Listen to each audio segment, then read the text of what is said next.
આપ જોઈ રહ્યા છો સ્પાર્ક ટુડે ન્યૂઝ। રાજ્યના શિક્ષણ વિભાગના એસીપીસી દ્વારા પાદરા ખાતે એમકે અમીન કોલેજ ખાતે ગીતાંજલિ વિદ્યાલયના સહયોગથી ધોરણ 12 સાયન્સમાં ઉત્તીર્ણ થયેલા વિદ્યાર્થીઓની કારકિર્દી માટે એડમિશન અવેરનેસ પ્રોગ્રામ યોજાયો છે, જેમાં વિદ્યાર્થીઓને માર્ગદર્શન આપવામાં આવ્યું છે।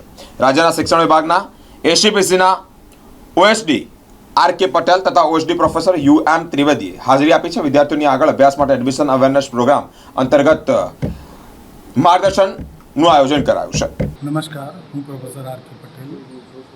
ધોરણ 12 પછી વિજ્ઞાન પ્રવાહમાં પાસ થયેલા ઉત્તીર્ણ થયેલા વિદ્યાર્થીઓ માટે 12 સાયન્સ પછી વિવિધ અભ્યાસક્રમો જેવા કે engineering, pharmacy, hotel management, architect એ બધા અભ્યાસક્રમોનો વિગતવાર પ્રવેશ કાર્યક્રમથી શરૂ કરી રજિસ્ટ્રેશન, મેરિટ અને તેમનું સીટ એલોકેશન કેવી રીતે કરવાનું તે અંગેનો માર્ગદર્શન સેમિનાર શિક્ષણ વિભાગ, ટેકનિકલ એજ્યુકેશન અને admission committee four professional courses તરફથી આજે પાદરા ખાતે એમકે અમીન આર્ટ્સ એન્ડ સાયન્સ કોલેજમાં યોજાયેલ છે।